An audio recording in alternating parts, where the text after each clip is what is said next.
Thank you.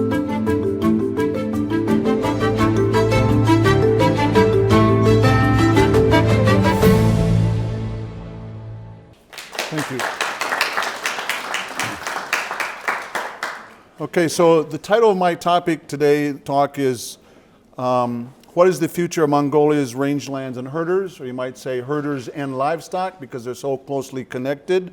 So as you can imagine, I'm going to focus a little bit on the country's rangelands or grasslands or pastures, covering kind of why they're so unique and why they're important and why I think they need to be better managed. And I'm also going to talk about livestock and herders and kind of what is the future of the herders in Mongolia.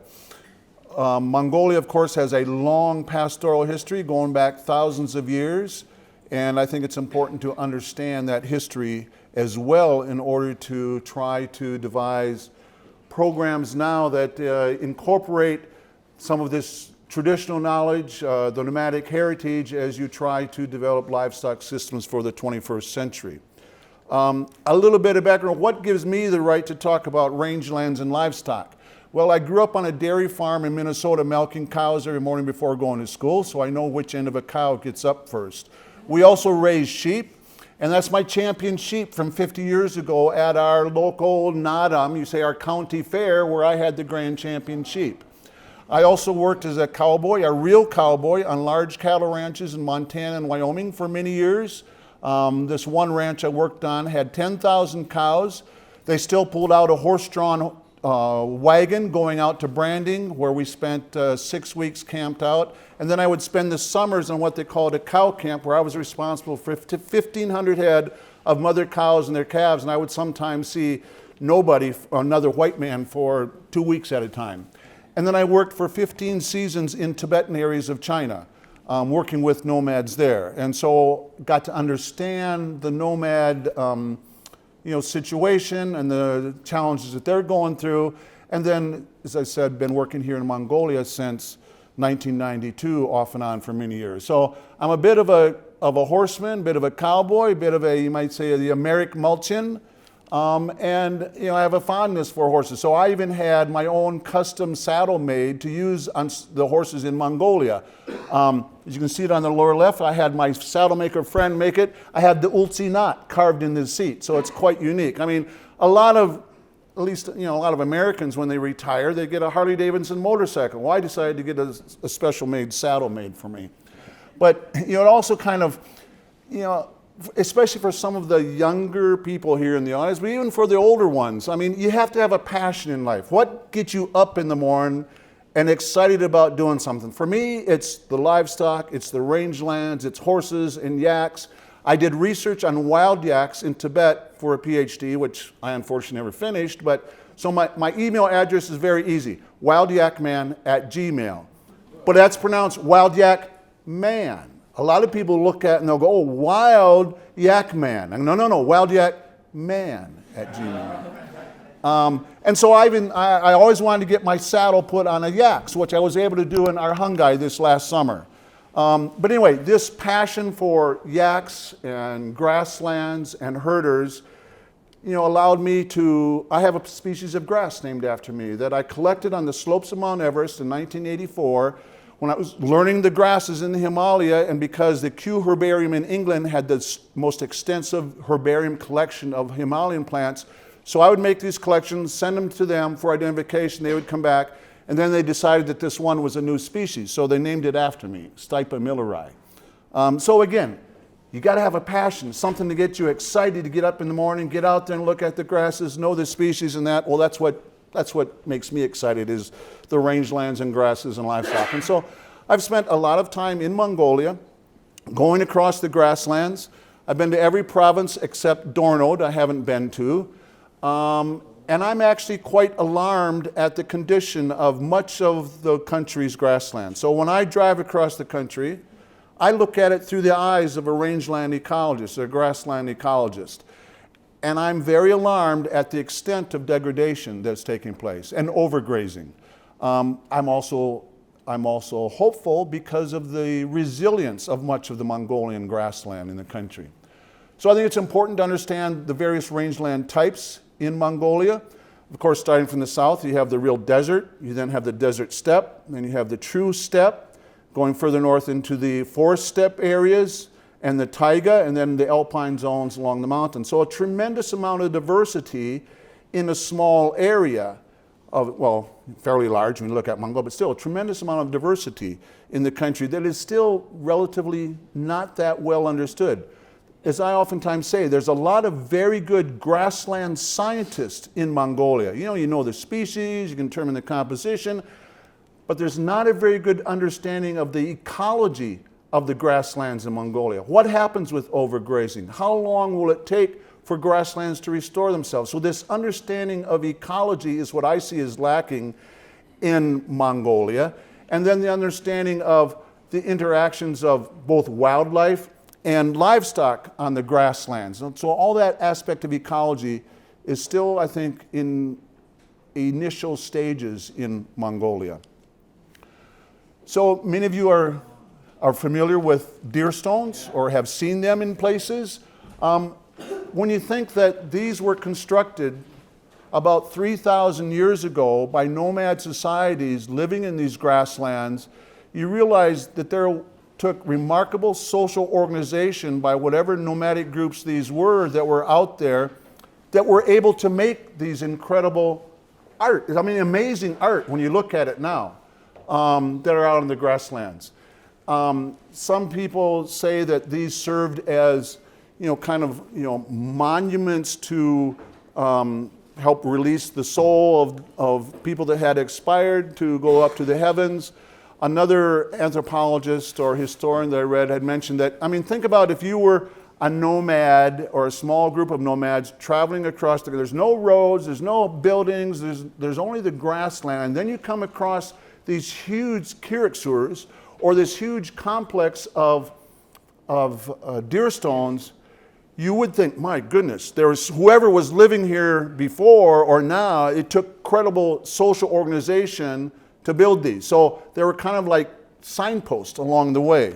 So I think it's very important to understand that these grasslands in Mongolia have been used for thousands of years.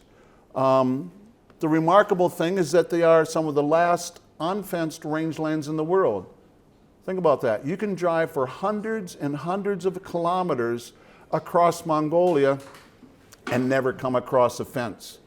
I jokingly tell my cowboy friends in Montana, I can drive all day long and never have to get out to open a gate to go through across a fence. So you have a very unique resource here.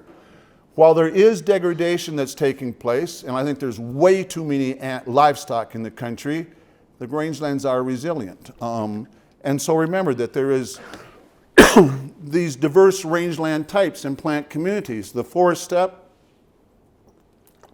with the larch trees that turn golden in the fall, of course, are really beautiful, spectacular places to be driving across in the country. You have what we kind of consider when you think of Mongolia, the steppe. This is in the summer out in, I think it was in either Hufsko or Arhangai. Actually fairly good condition here. You see there's very good grass cover. There's lots of actually flowering stems still, but kind of when you think about the steppe, you think of just these dirt tracks across it. This is another view of the steppe actually in, I think this is in Bulgan. The green grass, the horses grazing out there, the gears or the round felt tents, and then the forest steppe. That's the scene that you kind of think of when you think about Mongolia. But then of course you have the desert steppe or the Gobi in the desert that is not just a desert. Yes, there's areas of sand dunes, but you also have incredible vegetation in many areas. Now you do have areas of sand, and a lot of people will go down to what they call it the singing sand dunes, and this happens to be Karagana shrubs. This is not in the Gobi, this is in the Mongol Ells on the way to Harhorn. Halfway you get that stretch of sand dunes. But it helps to illustrate the Gobi Desert area and the species that are found there. Now what is surprising is that not everywhere in the Gobi is it a desert. This is actually in the Yolenam, going down the Gobi Gurvan Saigon. that is incredible to think. Here in this mountain range, in the heart of the Gobi, but you get into this mountain range and it's kind of a microclimate, microenvironment. Look at the grass that's growing in there. Amazing to think that this is in the Gobi. Of course, it's good vegetation because they're not allowing livestock to go in there. How many of you people know what the national flower of Mongolia is? What's its Mongolian name? I forgot, but it's very How can you forget the name of your national flower? we have so many. Anyway, I've been told that this is the national flower of Mongolia. The Mongolian name is supposed to be Bear Tsitik, which is daughter-in-law flower, is one name that's given. Now, the reason I was told that this is, or read, the reason why it's so important is that when you look at the silver decoration on a saddle, very similar to the shape of the flower, which makes sense to me. So anyway, very important. You should all know what your national flower is, right? Now you should remember. I'll test you again at the end, right? This is another very important grass found throughout Mongolia. Anybody know what it is? Even the Mongolian name? Yes. This. Yes, you get it correct. Okay. Very important. But again, I'm trying to emphasize that if you're going to understand the rangelands and what's taking place on the rangelands and understanding the herders, you have to be familiar with these, a few of the key species. And this is a key one. This photograph was actually taken on the edge of Ufsnor Lake, or Ufs Lake in near Ulangom. Okay, another very important grass is this one. Common name is crested wheatgrass. Now in America and southern Canada, and western US and America and Canada, this grass is the most common grass used for revegetating degraded rangeland or mined areas, crested wheatgrass. The seed may have come from parts, Kazakhstan or Uzbekistan or that area and developed and now is propagated widely in the US, but Mongolia needs to be thinking about creating its own source of native grasses to reseed degraded rangeland or reseed mining areas, and this is one that certainly needs to be looked at. So again, when we're thinking about the herders, we think, or Mongolia, the rangelands, of course we think about herders. This is a herder actually at the Iktamir at the Yak Festival this last summer in Arhangai, and with the traditional lasso pole, the urga. But when we think about the rangelands, we also think about livestock and the 5 key animals: the camel, the horse, the cattle, which includes yaks, sheep, and goats. But I mean, if any of you have been around animals or have raised animals, I mean, nothing more beautiful than little baby calves like this, right? I mean, they just, your heart melts at the beauty in these little animals. But the grasslands and rangelands of Mongolia are also important, not just for livestock and the livelihood of herders, but for water. The rangelands are the environment, are the source land for so many of the rivers, or almost all the rivers, and so managing the rangelands for its watershed properties is extremely important. So we usually think about just the grasslands because for livestock, and it's providing livelihood for herders, but we have to increasingly consider the water value of the rangelands. Another very important thing is the biodiversity. And that includes birds, insects, little animals, the mice that get destroyed, the Brandt's vole that eats all the grass and everybody wants to poison them, and the snow leopard that eats the ibex and eats the argali, and the taki that are been reintroduced in so many areas. This is actually a photograph from Hustai National Park, just 80 kilometers from here, which if you want to see very good grassland or rangeland in very good condition, go to Hustai National Park in the core area because it's not being grazed by livestock. It's in very good condition. You're up there looking at the taki as they're coming down to the water, very good grasslands, and you can go just maybe 10, 15 kilometers away down to the Tool River, and the grass is only about this tall because it's been so heavily grazed all summer long, it's being destroyed. So you have this incredible contrast between protected areas and then the areas that aren't.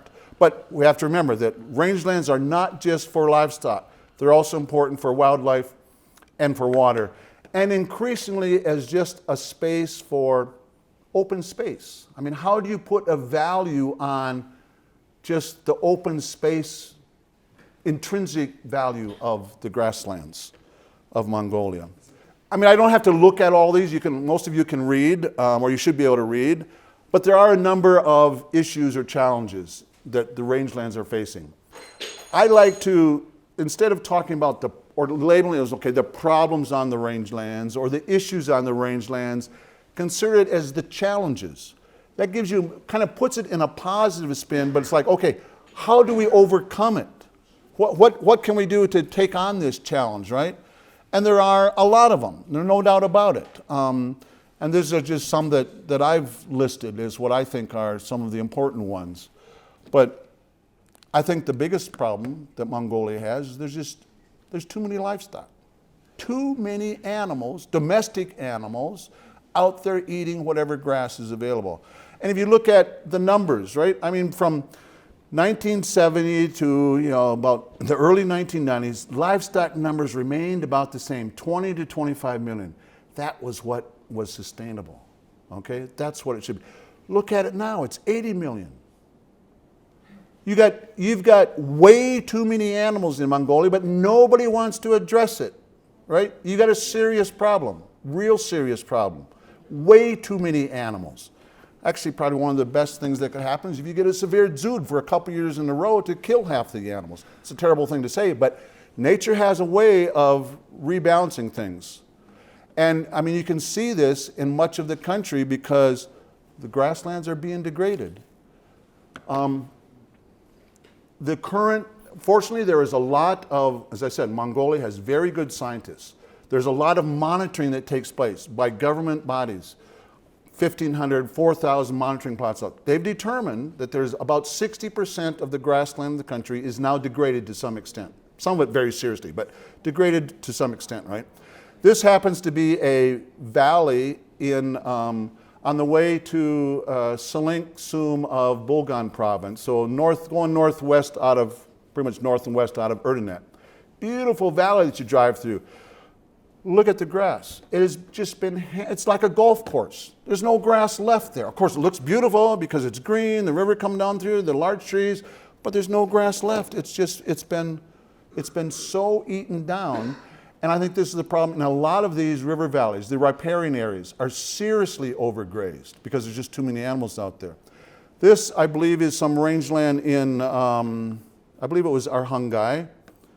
And look, okay, there's still grass cover out there, but there is no grass left. There's nothing. It's like a golf course. It's like a carpet. Now, Rangeland Management talks about take half and leave half. You should only eat 50% of the forage out there or the grass leaves out there to leave the rest because the grass plants and forbs require nutrients as well. They have to store carbohydrates, they have to store reserves in the roots. And if you eat all that green growth, there's got nothing left for the plant to produce so it can grow. So that's why you're destroying it. You may never end up with all these sand dunes like the Sahel of Africa, but what's going to happen is that the good productive grasses are going to be removed, and the animals the poisonous plants come in, and the grasses that don't produce come back. So this is a clear example. I mean, you don't have to have a PhD in rangeland ecology to know that place is being overused. There's no grass stems left. Here's another example. Again, just out of Erdenet. The grass is like a carpet. There's no stems left, no living plants left from before, right? So you have a serious problem. Now, down in the Gobi can never be as productive of rangeland as in the forest steppe or in the steppe. And in some areas now, you look right around where these goats are being milked. Of course, there's no grass growing there, but that's kind of a sacrifice area. That's right around where the gear is. But also, animals go out and then they're brought back. And especially with animals that are being milked. They can only go out so far and then they got to come back to the same tent again. So now, before 1990, when you only had 20 million head of animals, yes, the grasslands were in good condition. And the animals could get enough forage during the winter to graze. But now with 80 million, there's no grass left out there in the winter either. Now, you can see signs of this, clear contrast. This is actually up in Turlets. We call it a fence line contrast. Somebody on the right has fenced that area off, probably some richer person. I think that belongs to some lodge, but at least it gives you a chance to see what can happen when it's not heavily grazed. The grasses can still come back. That's the amazing thing about much of Mongolia, at least in the steppe and the forest steppe. It's extremely resilient as long as it hasn't been so degraded that the plant's still out there.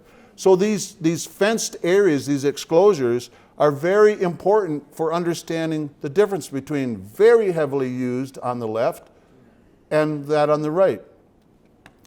So again, it's this issue of too many animals. Now people will blame the goats. It's the goats, yeah, because they eat everything. Well, you can't blame the goats. You have to blame the herders. You have to blame the government for having the wrong policies. Don't blame the poor goats. They're just being out there surviving, right? But people want to blame the goats. No, blame the cashmere companies. Blame the government for having the wrong policies. But don't blame the animals. So the other thing that we're facing now is, of course, climate change. People talk about and the herders talk about, now we get storms like we never used to have. This actually was a thunderstorm in Harhoran. The summer of 2018 had passed over with hail and everything, so now it had passed on to the east. But people talk about the increased intensity of rainfall that comes with storms. There is also the concern with climate change and increasing temperatures. And I forget the details and how much the temperatures have increased, but people talk about the increasing temperatures. This actually is a Caragana shrub. I mean, it's still surviving, but look at the roots that have been left there. Probably, again, wind erosion has revealed, much of this plant.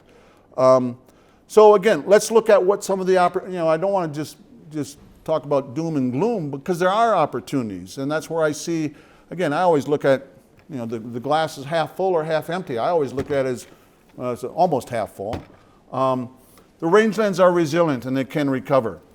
And the fact that there is much better infrastructure now, and almost all herders have access to a cell phone and can get TV and radio and that. The regular monitoring that's taking place on the grasslands by the government authorities. There is this knowledge that we have. I mean, every SUM will have a map, and they know where the degraded areas are and where the haylands are and that. So this knowledge is out there, right? We have new understanding that's partly been introduced by the Swiss Development Corporation and the Green Gold Project, that I'll say they had the foresight to realize that, gee, Switzerland doesn't have much rangeland yet. We got high elevation pastures, but we don't have much rangeland. If we really want to understand the rangelands, let's hire some Americans or Australians. Well, fortunately, they hired Americans who came, rangeland ecologists, who helped to introduce this state and transition models and these concepts of understanding rangeland ecology from Mongolia, which is making a tremendous difference in understanding the state of the rangelands here. There's a lot of work that's been going on with pasture user groups and rangeland use improvements that are being done. So Mongolia can build on not only this Western new science that's available from the West and other areas and the knowledge coming, but can build on the traditional knowledge that exists in Mongolia and the nomadic heritage that's here. So again, 15 years ago 2001, that's 18 years ago. I remember traveling across, I traveled all the way from UB all the way to Bayan-Olgi in an old Russian Jeep that never went more than 30 kilometers an hour. I mean, you left the paved roads shortly after you left UB. You saw a few old Russian motorcycles. Maybe there'd be one truck, associated with a hotel, a group of communities or old Russian Jeep in an area. There was no cell phones, there was no solar at that time. Things have vastly improved now. Now what this means is that herders now have, everybody's got a cell phone. They're watching TV. They've got motorcycles. It's easier for them to get to the market, easier for them to get to schools and that. So this infrastructure has been improved, which is a great thing. So I mentioned, all these herders got cell phones. Almost everywhere in Mongolia now, you have cell phone coverage. I was told that Mongolia has the highest per capita use of Facebook of anybody in Asia, right? There's more Facebook users per capita or per population, percent of the population in Mongolia than anywhere else. I mean, herders are using Facebook now to sell animals and talk about, or selling hay and that. So, I mean, it's a tremendous resource, this communication and IT that we have, that can help address and solve some of these problems. I mean, as long as they're looking for information instead of just, sending pictures to their girlfriends or their whatever, So it's, again, the proper use of technology is very important. What I had talked about was that many of these rangelands are resilient and can recover. This is actually an area, an exclosure we call it, a fenced area, that was established by Green Gold in Tuf Imeg near Underschutzum, kind of just on the west side of where the Tool River makes that big bend and goes north again. But it shows what can happen to an area if you protect it for a while, or let it, or at least not graze it quite as heavily. Tremendous improvement can be made. So again, these rangelands are very resilient. And here's some of the data that's showing from the Green Gold project. And again, thanks to Bulgama and Tzigi, they're here, that shared some of this with me. You can, photos are a great way to monitor. Now again, I mean, almost all nomads, everybody here has got a phone nowadays, right? Almost all of you got a phone. I mean, I got 2 phones, right? A great way to monitor. Everybody can become a rangeland monitor. Every herder should start monitoring their own grassland. If you set up a spot to monitor it and take a photograph, you can be photographing every month, every year from the same area. A very easy way to monitor. And of course, ideally to be able to measure it as well. And this showed just the change in 2 years, how the important grasses increased, and the amount of bare ground decreased. So again, it shows that these grasslands can recover. Another example, this is from Holt Imeg, that information coming from Green Gold, where it showed the natural regeneration of these grasslands. If it's just rested during that critical growing period, maybe June, the month of June, when the grasses first, or late May through June, when the grasses first start getting growing. And then if you reduce the livestock numbers as well, it can respond, it can come back again. And even in the sand dune areas, look at all the little grasses out there that are starting to grow back, because there'd been some, this was actually, again, in this Mongol Els area, I think this was taken 2018, there'd been sufficient rain later in the summer, but you get the grasses starting to come back. That place can recover a lot, even on the sand dunes, with just proper management and proper rest. So, what's the future for the herders? What's the future for livestock? I mean, Mongolia has a nomadic heritage that's thousands of years old, and there's a lot of knowledge. How do you take the best parts of that knowledge combined with modern scientific, knowledge and what the markets are requiring in terms of livestock products to devise new ways of managing the grasslands? How do you tap into the knowledge? It's usually oftentimes the women that are milking the animals. They're preparing the dairy products.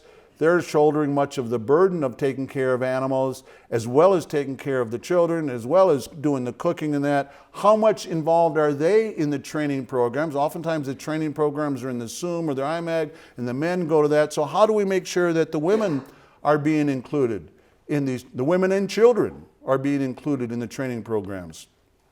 So, what are some of these issues related to livestock? Again, I think you have way too many animals in many areas. Not everywhere. There's a few areas where it's okay, but many areas it's too much. There's been an emphasis on the quantity of animals instead of quality. I think they give out awards. Once you get to be 1,000 animals, you're a champion herder, you're a master herder. This focus should be on quality instead of that. Many of the herders still think of it as a subsistence when it has to start thinking of it as a business. Diseases are important. There's many old ideas that still are being practiced.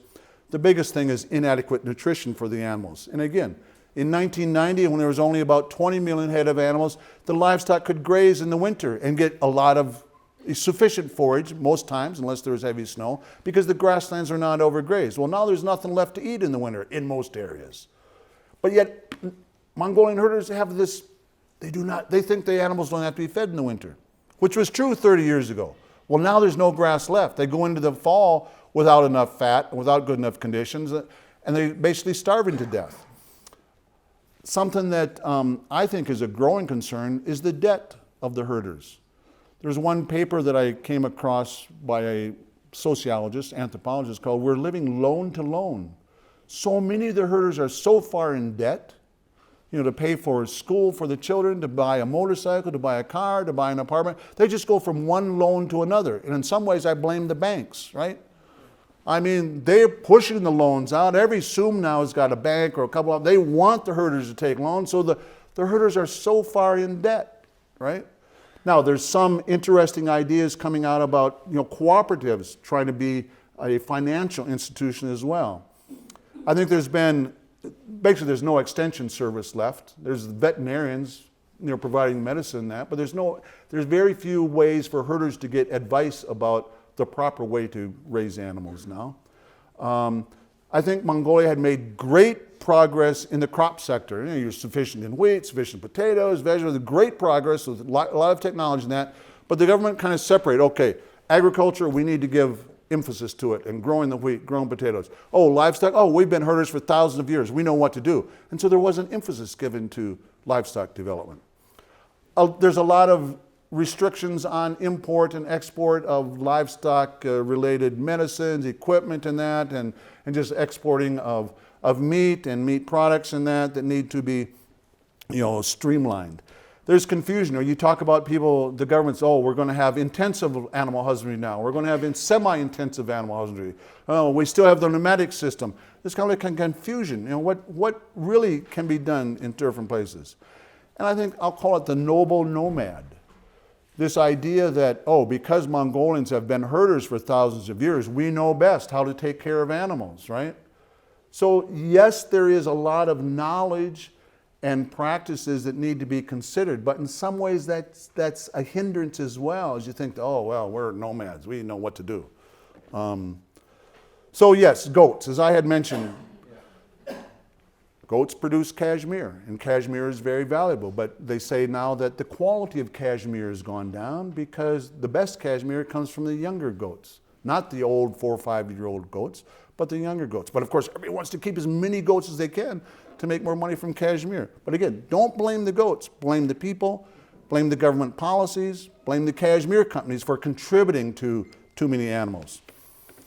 Intensive livestock farming is being emphasized in the areas around Ulaanbaatar and even as far as, Bayan Chunman, 100 kilometers, for collecting milk, to supply milk to the urban population in Ulaanbaatar.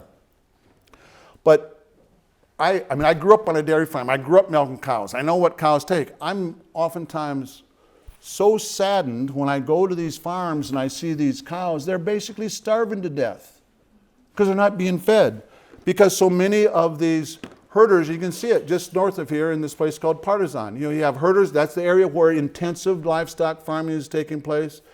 All these milk animals, dairy animals, black and white cows to supply milk to UB. But they have to buy all their feed. They're buying their hay from Dornold or wherever. They have to buy all their feed. They don't have land to grow it themselves, so of course they don't want to spend money on feed. But the cows are supposed to produce maybe 20, 30 liters a day. They're lucky if they're getting 10 liters a day because of the poor nutrition. There's also some, cattle are now being imported from France, the Montpellier breed, that are supposed to produce 40 liters of milk a day. These are really the much larger dairies, but is that really the right animal for Mongolia's condition? No. Any of these intensive livestock operations are going to need corn silage. This photograph happens to take place in North Dakota, irrigated corn to produce silage, right? If you're going to have an intensive livestock operation to produce milk for UB, then you're going to have to be producing forage to feed their animals in the wintertime. People are already doing, they're trying it, growing corn with irrigation, but I think there needs to be a lot more emphasis given to what the right varieties are, the right type of corn, how to grow it properly in order to do it. And then you could have intensive layerings. But we need to consider that what's the needs of the herders in the 21st century? I'd mentioned some of the concern over this idea of the noble nomad. But what's it going to be like 30 years from now, 40? If you destroy your rangelands, there's not going to be herders left, right? So you got to get a grip on the number of animals out there. So how do we maintain this nomadic heritage? I mean, everybody in the summer loves to go to Naadam. This happened to be the Naadam this year in in Hoofskull, which was, forget how many year anniversary, it was held later, not during the second week of July, but later. Nottingham is a time to celebrate this nomadic heritage that you have. So again, how do you look at, there are opportunities. There's the growing export markets for meat. There's the export potential for cheese and niche fibers like yak and camel down or camel wool. The increasing domestic demand here in UB and the cities like Erdenet and Darhan for milk and milk products. There's a growing domestic demand for quality beef being sold in the good restaurants. Burger King, they import all of their beef. Why can't Mongolia produce beef to supply Burger King, right? Well, first of all, you're not going to get good quality beef from 4 or 5 year old animals. You need to change the way you raise the animals, right? And even you can't get a good quality steak or good quality hamburger. Now, if you want to just chop it up and make blues or make horse, yes. But if you're trying to give a good quality steak for a restaurant, you're not going to get it from a 5-year-old steer that's been out there grazing on the grassland. So there's opportunity for import substitution. Markets are already driving the innovation and change, and they're going to continue to. There's more attention being given to animal husbandry, understanding of the value chains that take place. You have people now raising, purebred Hereford animals because they see the opportunity for livestock. There is the opportunities to grow forage in the winter, either from silage to feed the animals or from hay and that put up. So how do we take the best from the West, I'll call it, and build on Mongolia's nomadic heritage to design systems for the 21st century? I just want to emphasize, markets are going to drive change. They already are. I mean, there's the huge market for meat in China. That's why you've seen this proliferation of slaughterhouses and that to cater to the demand for meat in China. But the Chinese, they don't want 3 to 4 year old mutton. They are demanding, these slaughter plants are demanding 15-month-old sheep. Right? So the markets are already starting to drive this change. How do herders adjust their thinking and their practices so they are producing for the market? So, most herders now do not want to sell sheep at 15 months, right? No, I want to keep it till it gets bigger because it's been free grass. They've never had to pay for grass, right? They're not thinking in terms of economic terms. In Australia, New Zealand, most of the world, you sell sheep at 8 months of age. That champion lamb I showed you, that was 8 months old when it's being marketed. There's no reason why Mongolia can't do it also if the animals are raised properly. That means feeding the mother sheep properly through the winter so they're producing enough milk when the baby's born, and then slaughtering the animals at a younger age. So you increase your turnover of animals. Instead of keeping so many unproductive animals, you're keeping a larger number of mothers, the female cows, the female sheep producing animals to sell every year. Cattle, there is, you hear people talking, I'm going to bring in Angus, I want that. Mongolia introduced, through the Russians, introduced Hereford, you call them Girford, they're now Slink or Kazakh Whitehead, introduced in Slink province and Bulgan in the 1950s. These Hereford cattle are very well adapted. You have a base to build upon to develop a beef industry. You don't need to be importing animals from France or Australia. Start with what you have, just feed them. Be a little more selective in your breeding and selecting of animals, right? It's not rocket science. These are bulls, polled Hereford, that were imported from Russia, right? To crossbreed then with local Slink or Kazakh Whitehead cattle. So the foundation is there for a good beef industry, but it's going to require some changes. What it means is that under the current cattle production practices, which is described on the left there, an average nomad family will have 20 cows, right? And they're milking them. They're going to milk. So they got 20 calves, but the calves are being half starved. And you've got all the, then you got the 1-year-old animals, the 2-year-old, the 3-year-old. So he's got a total of about 100 head of animals, but there's only 20 cows producing calves every year. The cows do not get adequate nutrition because everything's overgrazed. So a lot of them are not getting pregnant every year because they're not in tradition. The calves are not reaching their potential because they're half starved and they go into the winter and then they get stunted.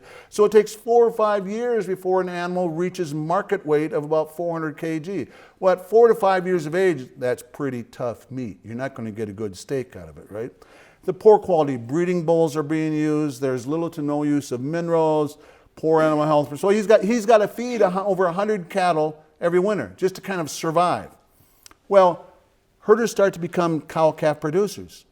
They could keep 40 good Slink, Kazakh Whitehead, Girford cows. They're not milking them. They let that calf get all the milk. And then they want the milk. Maybe they keep 5 good milk cows, you know, an Alatau cow or a black and white to produce the milk needs for the family.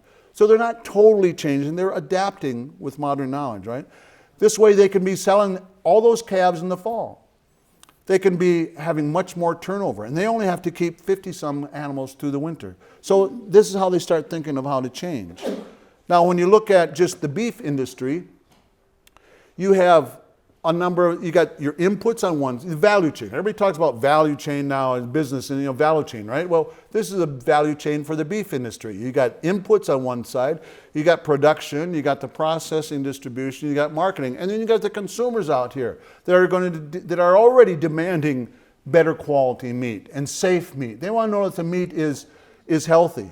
They want to know that it's coming from animals that do not have disease. They want to know that the animal is not carrying antibiotics and that. So that feeds back into this. But so this, you have to start thinking of how this value chain. Now this is what, you know, I developed this for the beef one, but you can do the same thing for sheep. You have to start thinking in terms. This is what the market's going to demand. The market's going to drive changes. There's already feedlots, small feedlots happening. It's showing that it can be done in Mongolia conditions without huge investment, that you can produce quality beef from a young animal as long as it's fed right and with the proper management. This, I mean, some of you know of this person, Jeremy out in Bulgan, Xanadu Razorback. Well, he comes from Canada. He raised cattle. He's shown what can be done under Mongolian conditions, right? So it's a very valuable demonstration model. I like this photograph because this was a photograph I took this last summer in Arhunga. I was driving my car, going out to look at some of these deer stones. I saw these herders coming. And so I stopped the car and was talking to them, asked where they're going. And, well, they were going to go to Iktimir because the next day is going to be this yak festival. So I was talking to them. I said, hey, you guys ever seen a Western American cowboy saddle? No, man, I'd like to see one. So I had my saddles in the back of the car. I pulled it out. And so I think it kind of shows, here we've got this nomad, this herder looking at the American cowboy saddle in the foreground there. He's got the saddle on his horse. He's looking at me. This is, again, how do we blend the best from the West with the best of nomadic traditions to design systems for the 21st century? This is a photograph from 1910, taken by, who was the guy that down in the Gobi that discovered the dinosaur eggs, Sir Chapman, right? I think it was taken by his first wife when they were in Ulaanbaatar in 1910. Look at that photo. There's very little difference in the saddles and the gear on the horses and that. So yes, Mongolia has this incredible nomadic heritage that we need to be considering. The fact that every Nadam, you have the 9 tuks that come out of the parliament, paraded on the white horses or the Sharga colored horses, right? Taken to the stadium to start off the Nadam ceremony. So this nomadic heritage is very important. But if you destroy your grasslands, you're going to destroy your nomadic heritage as well. I mean, the whole families come out, kids on horses, the women on horses. It's an incredible culture that you have, but it's all based because of the grasslands. How do we maintain these grasslands for the future? Given the growing demands, how do we maintain it to make sure we have water available? How do we maintain the grasslands to provide room for the taki and the gazelle and the argali to be out there that are also part of Mongolia's nomadic heritage? Well, I think a lot of it comes by knowing what the grasses are. You know, knowing what those plants are out there on the ground. And knowing how they respond to grazing is very important. So that's kind of what I have to say. I hope it's given you a little thought to think about the grasslands, or maybe I'm a little more interested. But in kind of a standard thing, I'm going to, instead of just stopping now and asking for questions, I have created the questions that I want to have some discussion around. Because I think there's a need for more discussion. Out-of-the-box thinking is needed to develop innovative approaches to better manage the rangelands and to sustain pastoral livestock or pastoral livelihoods. So what kind of new systems can be built? or design that build on the traditional knowledge and practices and taking new technologies, new information, ideas from the West or elsewhere to meet the markets that are already starting to demand 15-month-old sheep. Little Sheep restaurant. How many of you been to the Little Sheep restaurant? There's 2 of them now at least. How many of you, come on, raise your hand if you've been to the Little Sheep. Come on, more of you been to the Little Sheep, right? Well, initially I was told they wanted 9-month-old sheep. 9-month-old sheep, right? That's why it's called Little Sheep, right? This is going to be the demand, right? So how do herders start producing for the market? What will these new systems be like? How do we change herders' thinking? I mean, so that they start to realize, a lot of them are starting to realize the overgrazing that takes place, and they're interested in forming user groups. And there's a lot of organizations that are working with the herders to do that. How do we reduce livestock numbers to what the carrying capacity is? You know, I hear a lot of people, oh yeah, let's reduce livestock numbers, reduce livestock numbers.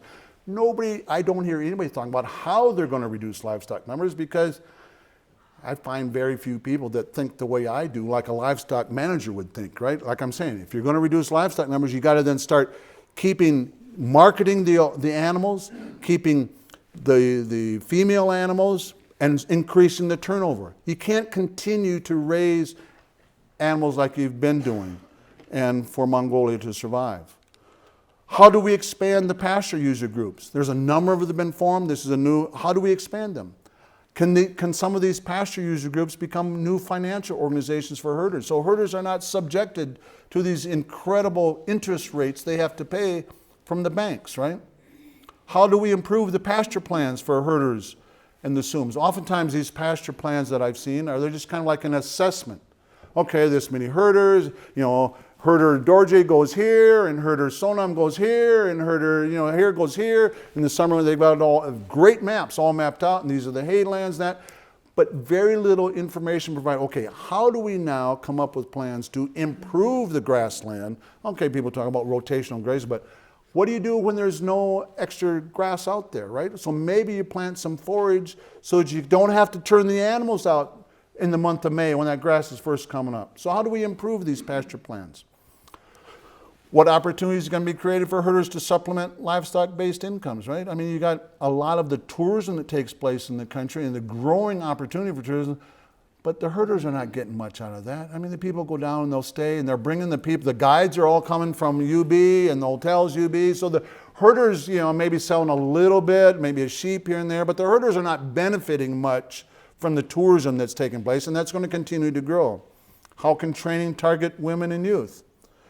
Can small and medium-scale enterprises be developed to strengthen livestock value chains and create jobs in the rural areas? That's really what it's coming down to, is create jobs. How do we try to stop this flow of people? Now, the reason people came into UB is because there's better health care, there's better education, there's a semblance of jobs, but how can we create jobs out in the rural areas so that people go back out there and live there? I mean, many people would rather be living out there where the air is cleaner, but of course they're worried about their children having a good education. They're worried about health care, and those facilities don't exist. They're worrying about the better infrastructure. Well, if those SUMs and that can be developed to provide that, that's what we need to be thinking about. As I mentioned, Facebook is already being used by herders to share information and to sell livestock. How can we ensure that the information being provided is accurate, right? How can that intermediate, that IT technology, be used as a new tool for extension? I mean, the old way of extension is dead, right? It's not going to come back. We have to be IT savvy in terms of getting the messages out to herders. So these are some questions that I think we need to be thinking about as we are trying to develop the rangelands and herders for the 21st century.